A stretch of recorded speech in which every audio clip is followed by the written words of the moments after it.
पिछले 7 वर्ष के अंदर जो कदम बढ़ाए गए हैं, आज इसका परिणाम है कि 6 करोड़ की जनता प्रदेश के अंदर बहुआयामी गरीबी से उभर करके एक खुशहाल जीवन की तरफ अग्रसर हुई है। इसके लिए हम लोगों को 56 लाख परिवारों को एक एक आवास उपलब्ध करवानी पड़ेगी। और मुझे प्रसन्नता है, वो किसी भी कोई मकान मिले होंगे, लेकिन प्रदेश के नागरिक को मिले हैं। हम प्रधानमंत्री जी के आभारी हैं कि प्रधानमंत्री आवास योजना में उन्होंने एक सूची तब बनी थी जब समाजवादी पार्टी और बहुजन समाजवादी पार्टी की सरकार प्रदेश में थी और केंद्र में कांग्रेस की सरकार थी।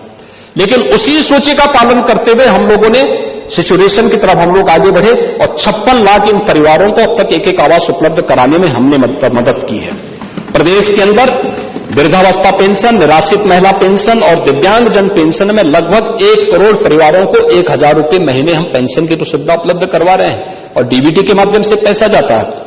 प्रदेश के अंदर 1 करोड़ 75 लाख परिवारों को उज्ज्वला योजना के कनेक्शन दिए गए। किसी का चेहरा देख करके नहीं दिया गया। योजना सबको, सहयोग सबको, सबका साथ और सबके विकास की भावना के साथ एक कार्य किया गया। 2 करोड़ 62 लाख से अधिक परिवारों को एक एक शौचालय उपलब्ध करवाए गए। प्रधानमंत्री स्वामित्व योजना के अंतर्गत 90,866 गांवों में हम लोगों ने ड्रोन सर्वे करके घरौनी वितरण की कार्रवाई को आगे बढ़ाया है, जिसमें अब तक 75,78,000 से अधिक घरौनी तैयार है, जिसमें से 66,69,000 परिवारों को घरौनी वितरित कर चुके हैं। गांव में जिस व्यक्ति का, जिस गरीब का जहां घर है, वहीं पर उसका मालिकाना अधिकार उसको प्राप्त होगा। इस योजना के अंतर्गत इसको दिया जा चुका है और हमारा प्रयास है कि दिसंबर तक हर परिवार को हम इससे आच्छादित करने का कार्य करेंगे। और जो महत्वपूर्ण योजना आज जो मैं यहां पे बोल रहा हूं, वह है फैमिली आईडी। ये फैमिली आईडी 100% सिचुएशन के लक्ष्य को प्राप्त करने की दिशा में हम लोग इस दिशा में एक कार्यक्रम करने जा रहे हैं, जिसमें एक परिवार एक पहचान योजना के अंतर्गत इस कार्यक्रम को हम आगे बढ़ाने जा रहे हैं कि बहुत सारे गांव ऐसे हैं जिन गांवों में आज भी गरीब योजनाओं से वंचित रहता है। उसमें सिख सूची में उसके साथ अन्याय किया गया, क्योंकि उस बेचारे के पास वहां अपनी वॉइस नहीं है, वंचित है, उसकी कोई वॉइस नहीं है, उसकी जाति कम है, जो दबंग है उसी का मोहरा बनकर के रह जाता है। हम एक सर्वे करवा करके उन परिवारों को बेहतरीन जीवन जीने के लिए फैमिली आईडी के साथ जोड़ने जा रहे हैं और हर परिवार के एक व्यक्ति को फिर रोजगार के साथ उसी योजना के माध्यम से हम लोग जोड़ने जा रहे हैं। यह कार्य भी प्रदेश सरकार के द्वारा यहां पर आगे बढ़ाने का कार्य हो रहा है। एससीआर स्कीम के अंतर्गत भी हम लोगों ने कल यहां पे स्टेट कैपिटल रीजन की घोषणा की है। लखनऊ और उसके आसपास के क्षेत्रों के अंदर एक संतुलित, समावेशी और स्थायी शहरी नियोजन के लिए हम लोगों ने लखनऊ के साथ साथ उन्नाव, रायबरेली, बाराबंकी, सीतापुर और हरदोई को लेकर के स्टेट कैपिटल रीजन के कार्यक्रम को आगे बढ़ाया है।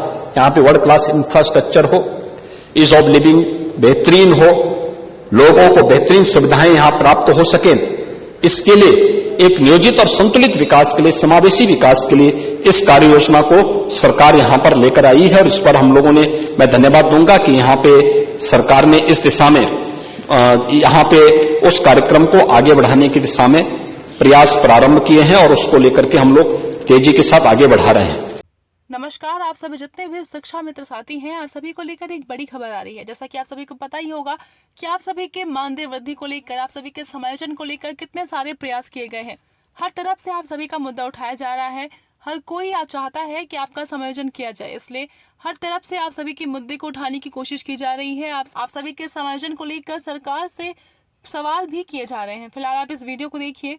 ये वीडियो आप सभी के लिए काफी महत्वपूर्ण होने वाली है। आनुषंगिक संगठन है, सबको इनवाइट कर दिया और इसके बाद ये घमासान मचना तय था। हमारे साथ विनय जी जुड़ चुके हैं। विनय जी का बहुत बहुत स्वागत, अभिनंदन। और विनय कुमार जी की इसमें बड़ी भूमिका है कि अनुदेशक और शिक्षा मित्रों को लेकर जिस तरीके से शिक्षक संगठन संयुक्त कर्मचारी परिषद के साथ सबको जोड़ा है, तो ये उनकी ये मानवीय संवेदना है। और जिस तरीके से वो अनुदेशक शिक्षा मित्र का जिक्र करते हैं, तो कहीं ना कहीं उनकी अंतरात्मा में ये आवाज उठती है कि इन गरीबों को न्याय कैसे मिले, कैसे इनका नियमितीकरण हो और कैसे इन्हें जोड़ा जाए और कैसे इन्हें न्याय के लिए आगे भेजा जाए। मैं उन्हें धन्यवाद करता हूं कि कम से कम कुछ लोग तो हैं जो इस देश के उन गरीब, बेसहारा, अनुदेशक, शिक्षा मित्र, कस्तूरबा गांधी बालिका विद्यालय के शिक्षक या फिर खुद के शिक्षक जो लगातार फंसते नजर आ रहे हैं, सबको लेकर मुहिम चला रहे हैं। मैं उन्हें साधुवाद देता हूं, धन्यवाद देता हूं और साथ ही उनसे सवाल भी दागता हूं, क्या है कल की तैयारी।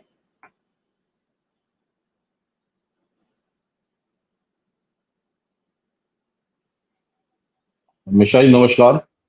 जी नमस्कार। कल की तैयारी विक्रम जी लगे हुए हैं और हमने राज्य कर्मचारी महासंघ, राज्य कर्मचारी संयुक्त परिषद, उन सबसे आज बात भी की इस विषय पे कि कल हम लोगों को पहुंचना है, कितने बजे पहुंचना है, किस तरह से पहुंचना है। आज हमने दिन में लोगों को फोन करके इस विषय पे भी बात की। चिंता की बात आपने बताई, चिंता हम ही को नहीं, चिंता आपको भी है, सभी को है।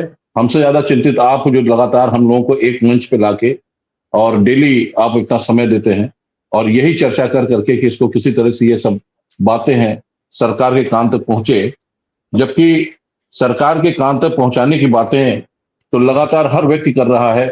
नेता प्रतिपक्ष माता प्रसाद पांडे जी ने भी बड़ी प्रमुखता से इस मुद्दे को उठाया और हमेशा ये स्थितियां बनी रही हैं कि जब भी आज तक का रिकॉर्ड रहा है इसमें कि विधानसभा या विधान परिषद में अगर नेता प्रतिपक्ष कोई बात उठाता है तो उसका जवाब वहां पर उपस्थित जो भी प्रेजेंट टाइम के जो पार्टी के अगर मुख्यमंत्री जी हुए या उसके प्रदेश अध्यक्ष हुए, जो भी हुआ उसको वहां देना पड़ता सदन में और उसके बारे में दो शब्द तो उनको बोलने ही पड़ते हैं कि ठीक है हम इसके ऊपर विचार करेंगे या हम इसके ऊपर देखते हैं क्या हो सकता है। और हमने ये देखा कि इतने शालीनता पूर्वक नेता प्रतिपक्ष ने माननीय माता प्रसाद पांडे जी ने बात को उठाया संसद में। शिक्षा मित्रों की चिंता उन्होंने की, उन्होंने अनुदेशकों की चिंता की, शिक्षकों की ऑनलाइन अटेंडेंस के बारे में कहा, बच्चों को जो 1200 रुपए के खाते में भेजा जाता था इस महंगाई के जमाने में, कैसे उनको ड्रेसें बच्चों को खाते में भेजने पर नहीं पहुंच पाती हैं, उनके परिवारजन जो है उस पैसे को किसी न किसी खाद पानी में लगा देते हैं, बच्चे फिर भी ड्रेस विहीन रह जाते हैं। इन सारी स्थितियों को उन्होंने बड़े बखूबी से, जो हम लोगों के दिल का दर्द था, उन्होंने सदन में उठाई। मगर नेता पक्ष में या इसके गवर्नमेंट की तरफ से किसी ने उसके ऊपर कोई भी एक शब्द नहीं कहा, जबकि इससे ठीक नहीं, कुछ ना कुछ तो बोलना चाहिए था। इससे पहले सापा विधायक माननीय समरपाल सिंह जी ने भी इस मामले को बहुत प्रमुखता से उठाया। माननीय सदस्य विधान परिषद आशुतोष सिन्हा जी ने भी इसको बहुत मजबूती से उठाया।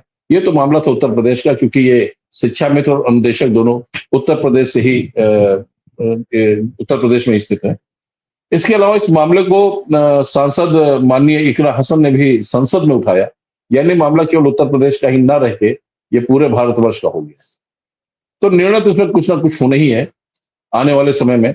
इस बीच में हमारे अनुदेशक कल्याण संघ के जो प्रदेश अध्यक्ष विक्रम सिंह जी, उनका दर्द, जो जब वो एक एक शब्द बोलते हैं तो जैसे लगता है सब छलक आएगा, सब उनके जितना भी गुबार है सब फूटा रहता है आपके चैनल पे।